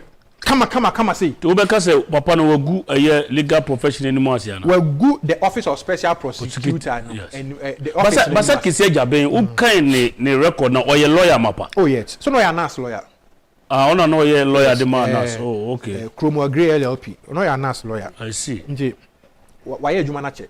So I think the investigation and code investigation. Exactly. Any idea pa because a nas method or the investigation dey nyina. On end lawyer onim how our investigation here no and because I'm me anas lawyer now all the report we ba bonten yeah sabi enkwala ni nyina besero and enkwala wo kire o ma de olegon nyina mo fa report we ya o mesere but he was smart the smartness nyina no extending on paragraph 6.1 I'm ready kire wo no and paragraph 1.2 no ka said the report is also the report has been heavily redacted in the interest of national security, especially in the respect of correspondence and deliberations involving the presidency, cabinet, Ministry of Finance, Ministry of Defense, the Ghana Armed Forces, Airbus SE and a subsidiary of Airbus SE. It is a paragraph where me and you say, you know. Or the the first one. But the said the report has been heavily redacted. Let's just say or no na why yes report now out of investigation. No just you no dey abeto ya nimu no. Any nyina o aka wom and the men paragraph 1.2 kan we dey no paragraph 1 wa kan kire krefo e be dey me kan a e be o mu nyimi ni. Wa kan kire tie for o meji atumpa paragraph 1.2 was stated said this report has been heavily redacted in the interest of national security. And now what you say, you can say be redacted, and I just say what's on it be so it has been censored. It and then the reason is that because of national security, any what okay. So what is national security about? Say yankoto play na man for kwaje bribe of. And now what can do it as Afoakwah now or Sunday Airbus SC no crack can say almost so and munyam like one here a be go money confidentiality and a corporate image in your money. Say once it has been heavily redacted, it means that who protect Airbus SC and then the subsidiary no. So Spanish companies say say na mo shimini no. So why do you redact issues about Airbus or Mwankasa called DPA agreement with some court, some jurisdictions? Some courts in some jurisdictions are fine them to the tune of sanction to the tune of 3.9 billion euros. How? La. I don't mean ya. Paragraph 1.2 and paragraph 6.1 clearly exposes the inefficiency of the Office of Special Prosecutor. I don't say taxpayers' money. They serve that office no. The only quiet say you might say in there. Almost we because financial loss to the state. Minka say causing financial loss to the state. we be say financial loss to the state. Financial loss to the state. According play in the hotels or because the report exposes the gaps. I say if you heavily relied on circumstantial evidence to name John Dramani Mahama, any new Adam Foster Mahama, any of my associates now mobile gig no, it's mobile mudi, any of my who's you they are. Abra court no. Any the mutual legal assistance now UK, the US for and France for no and provide they never furnish you with the fine details of these people because of the stated reasons that the UK court no is stated. So what I say to a farm amount it will on your sardine to when your sardine there it means you relied on an aspect of law I am now crime out to me connect some dots to expose certain issues. That is circumstantial evidence under proof. Evidence Act no. I think section 11 of the Evidence Act, section 1011 thereof, a proof of crime near the Anhwere. You all rely on circumstantial evidence to name these individuals there. Then you could have relied on the same circumstantial evidence to be able to connect the dots and know that some financial malfeasance be HS changing hands. Let me say, I say, Aden Nakisi Agyapong, Adam Foster Mahama, the bank accounts and the bank details and the bank statements are Martinami do secure in 2020, 2019, 2020. No, one can was a mantra. Because a speaker for the flag bearer for the benefit of your viewers, no. Yen can we kakra Martinami do in May 2024 episode. No, many years have been to know. Yen can get 2 have been for. Or say, that the fact that the court of law heard the charges against Samuel Adam Mahama Foster and his UK friends in the Airbus SC Ghana case and issued an arrest warrant for them, resulting in the Interpol red notice, not signifying beyond doubt that the government official one is his elder brother John Dramani Mahama, who was the vice president and later the president of Ghana at the time of the bribery loot of almost 5 million euros from the public purse. At the time of the bribery loot, Martinami do not know. I led the Airbus SCE investigation and showed the head of investigation at the OSP at the time, then Inspector Mark Kakari and his team, the hotels, and leased apartments Samuel Adam Mahama Foster and his UK friends resided in, including the government property sold to Michael Abu Sakara Foster, where Samuel Adam Foster claimed as his abode on the forms he filled at the Ghana Immigration Service at the Kotika International Airport upon his first entry into Ghana with his UK friends. Apart from acquiring all the immigration records of entry and departure from Ghana of Samuel Adam Mahama Foster and his UK friends as part of the Airbus SC Ghana corruption investigation, I managed to secure bank accounts and statements of Samuel Adam Foster as supporting evidence. I also showed the investigation team the office of Abu Sakara for blah, blah, blah, blah. Before I said this is how thorough the Airbus SC investigation was conducted by the OSP under my watch before I postponed the investigation to after the 2020 elections to avoid accusations of election interference. I never published the foregoing salacious facts which would have affected the 2020 elections, including the names of the hotels and apartments Samuel Adam Foster and his UK friends stayed while in Accra for the corruption transactions facilitated by his elder brother, John Mahama. Facilitated by his elder brother, John Mahama. So this is Martinamidu speaking. So when was this written? Was it after May 2024, yeah. May, June, July, August. And okay. So it was even far before Kisei decided to organize and conclude his investigation. And Sani Manema was saying. Ejumadiena Kisei Agyapong and special prosecution unit, AD, a holo. A more number. Obi share number now what say because utie some of the NDC for now and some more can say ended that one. Special prosecutor say Airbus in some seminal Mahama who song. That is what they are saying. Now, based on what you have analyzed so far. Sa report we now so expose Mahama any new anum nyina say Boniface Makoso. The Kisei Agyapong na sa troye no. Ono asa conflict report nyina me hu say Boniface Makoso akoso. But na Boniface akoso so asan so apa ho am ye hu omo ho ntoma.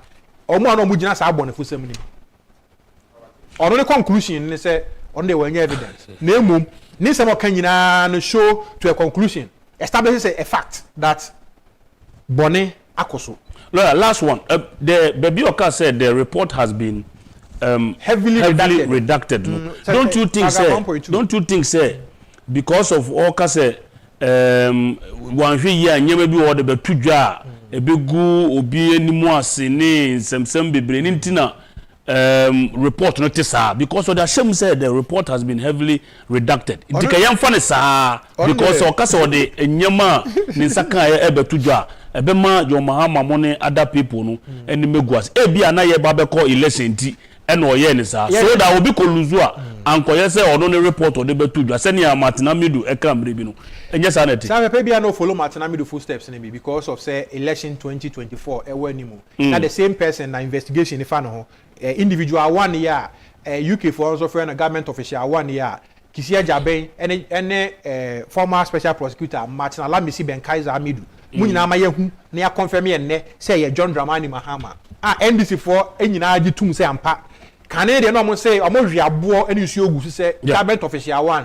ene individual 1 no enye John Dramani Mahama John Dramani Mahama na so hwiabo adwi nsu ogu so ka enum nsu ogu so say government official 1 enye onwa but ene de omo gi tum say government official 1 no eye onwa ye say Ghana for dwene hu mienu sir first no mo say enye onwa second okuye to Black Grant interview do on Joy News Joy FM emo ka say nim guase we abade de ye tibi fa John Mahama enko fa from so na government official because eye niwo eye nim guase ene sa na ma ni nyina edunti say ono an associate include ono an kasa ne hu ni say sa spectacle na be sense awie mu no na ebon ebegu na nim eye nim guase ema individuals na ni oman ni nyina edunti obi am be so obegya tum sampa oro ne ye kana asem so ka ho ni bia na ene yakasa ye wa na wagya tum say ye wa de a na it means that the dodo ni so suye ni nyina tie no saa na tie pepe obi en hokobokro no anokogya demudi a obetwe camera esi ni so say me kogya demudi ogya demudi no agi receipt ene saa na ema nyina eni ho enti no with strict proof no unya direct evidence to be able to prosecute these matters omo camera si omo so kra no so obi wo be ka say ampanya me nje ye me de koya de foforo yo ka say me unim de nti o de saa de no ma me ene saa na ema ni nyina na de camera ensi so enti Kisi Agyapong rely on circumstantial evidence there emremu no the same circumstantial evidence can prove the commission of some crimes and can be the basis to establish some culpabilities in this matter. You bet me there could in a court. And he should come again and answer on office into another bit here Jumano, MA Jumano, Nagana, in Yankoso. Yes, lawyer, watch it here. Airbus saga imupa. Me did say I have also I enjoy messages about HSA. The Omati, a fin Omati Airbus in some seminal as a UTA lawyer analysis HSA. Report way does not exonerate former President Mahama, and it doesn't absolve him from, corruption issues. Eduti or say we are Ghana near you can petition wine the CID, and other state institutions can also take the matter to court because that is not the end.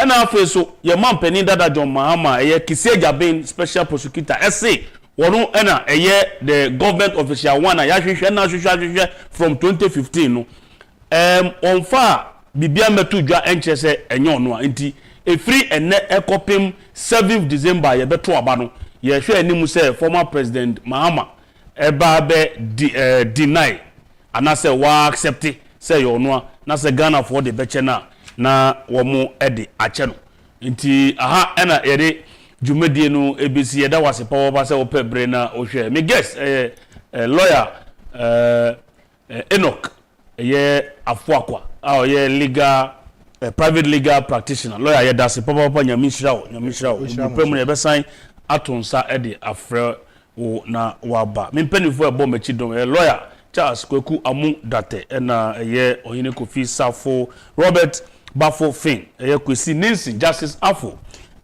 George Sakodie Focus mudishie the flag bearer ene mede dwumadi nwuchiam nyame adoma okwada ebe ye ba behwe Ghana sports na ya hwe kwan ya be fa so a ye de ebe koyenim ye bi adoma ebe hia makram